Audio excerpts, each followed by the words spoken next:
ਅਗਲੀ ਖਬਰ ਵੱਲ ਚਲੀਏ, ਖਾਸ ਕਰਕੇ ਜਿਹੜਾ ਐਸਬੀ 509 ਬਿੱਲ ਹੈਗਾ ਆ ਟਰਾਂਸਨੈਸ਼ਨਲ ਰਿਪਰੈਸ਼ਨ ਵਾਲਾ। ਹੋਪਫੁਲੀ ਉਹ ਅੱਜ ਜਾਂ ਕੱਲ ਨੂੰ ਸ਼ਾਇਦ ਫਲੋਰ ਤੇ ਜਾਊਗਾ ਅਸੈਂਬਲੀ ਤੇ ਫਿਰ ਸੈਨੇਟ ਤੇ। ਉੱਥੋਂ ਜਦੋਂ ਪਾਸ ਹੁੰਦਾ ਫਿਰ ਉਹ ਗਵਰਨਰ ਦੇ ਕੋਲ ਜਾਣਾ। ਕੀ ਐਕਸ਼ਨ ਪਲਾਨ ਹੋਣਾ ਚਾਹੀਦਾ ਉਹ ਜ਼ਰੂਰ ਆਪਾਂ ਤੁਸੀਂ ਸੁਣਦੇ ਰਹੋ ਸਾਡੇ ਸਾਰੇ ਪ੍ਰੋਗਰਾਮ। ਜਦੋਂ ਹੀ ਕੋਈ ਅਨਾਉਂਸਮੈਂਟ ਆਉਂਦੀ ਆ ਤੇ ਉਹ ਆਪਾਂ ਤੁਹਾਡੇ ਨਾਲ ਸਾਂਝੀ ਕਰਾਂਗੇ।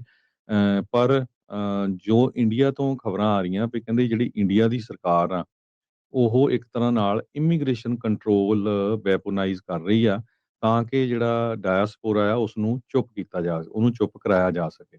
ਜੇ ਕੋਈ ਬਾਹਰ ਵਸਦਾ ਇੰਡੀਅਨ ਹੈਗਾ ਆ ਕਿਸੇ ਵੀ ਮੁਲਕ ਦੇ ਵਿੱਚ ਜਾਂ ਭਾਰਤੀ ਮੂਲ ਦਾ ਬੰਦਾ ਆ, ਜੇ ਉਹ ਕਿਸੇ ਤਰ੍ਹਾਂ ਗਵਰਨਮੈਂਟ ਨੂੰ ਕ੍ਰਿਟੀਸਾਈਜ਼ ਕਰਦਾ ਆ ਤੇ ਉਹਨਾਂ ਦੇ ਜਿਹੜੇ ਵੀਜ਼ੇ ਆ ਕੈਂਸਲ ਕੀਤੇ ਜਾ ਰਹੇ ਆ, ਉਹਨਾਂ ਦੇ OCI ਕਾਰਡਸ ਕੈਂਸਲ ਕੀਤੇ ਜਾ ਰਹੇ ਆ।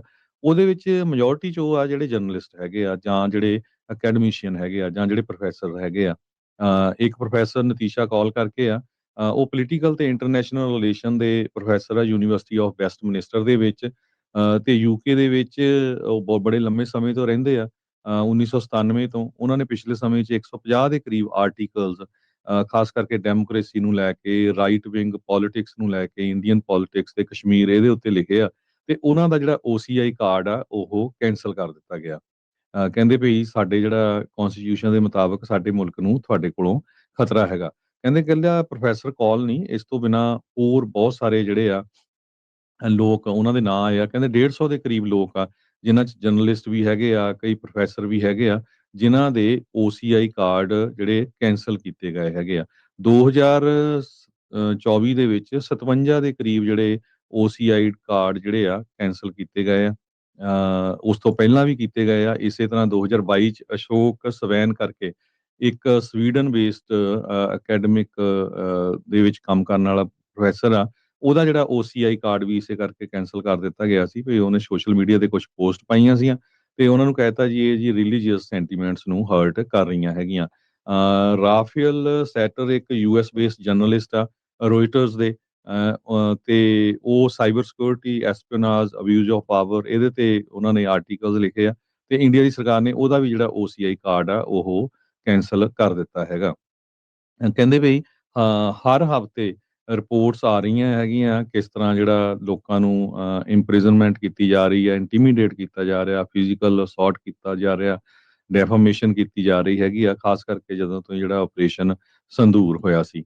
ਉਸ ਤੋਂ ਬਾਅਦ 8000 ਦੇ ਕਰੀਬ ਜਿਹੜੇ ਅਕਾਊਂਟ ਆ ਸੋਸ਼ਲ ਮੀਡੀਆ ਦੇ ਉਹ ਇੰਡੀਆ ਦੀ ਸਰਕਾਰ ਵੱਲੋਂ ਬੰਦ ਕਰ ਦਿੱਤੇ ਗਏ ਆ। Many of them belonging to journalists and media outlets such as Free Press Kashmir, BBC Urdu, The Wire।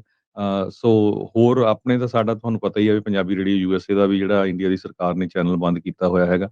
So India ਦੀ ਜਿਹੜੀ ਸਰਕਾਰ ਆ, ਜਿਹੜੇ ਬਾਹਰ ਵਸਦੇ ਭਾਰਤੀ ਮੂਲ ਦੇ ਲੋਕ ਆ, ਜੇ ਉਹ ਕੋਈ ਸੱਚਾਈ ਸਾਹਮਣੇ ਲਿਆਉਣੀ ਚਾਹੁੰਦੇ ਹੈਗੇ ਆ ਵੀ ਕੀ ਕੁਝ ਉੱਥੇ ਵਾਪਰਿਆ, ਉਹਨਾਂ ਦੇ ਉੱਤੇ ਇਹ ਜਿਹੜਾ OCI ਕਾਰਡ ਨੂੰ ਲੈ ਕੇ, ਵੀਜ਼ੇ ਨੂੰ ਲੈ ਕੇ ਇਹ ਜਿਹੜਾ ਆਪਣੀ ਪਾਵਰ ਆ ਉਹ ਯੂਜ਼ ਕਰ ਰਹੀ ਹੈਗੀ ਆ।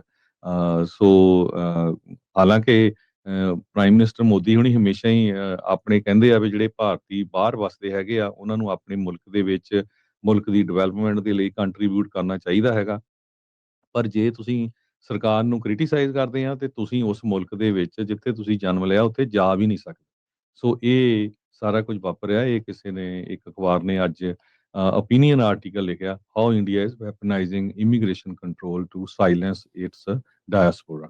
ਬਿਲਕੁਲ, ਇਹ ਨੋਨ ਫੈਕਟ ਹੀ ਆ ਹਰਜੋਤ ਸਿੰਘ ਜੀ ਵੀ ਜਿਸ ਤਰੀਕੇ ਦੇ ਨਾਲ ਭਾਰਤ ਇਮੀਗ੍ਰੇਸ਼ਨ ਦੀ ਜਿਹੜੀ ਆ ਉਸ ਦੇ ਨਾਲ ਲੋਕਾਂ ਦੀ ਜਿਹੜੀ ਬਾਂਹ ਮਰੋੜਦਾ ਆ, ਉਹਨਾਂ ਦੀ ਆਵਾਜ਼ ਨੂੰ ਜਿਹੜੀ ਉਹ ਚੁੱਪ ਕਰਾਉਂਦਾ ਆ।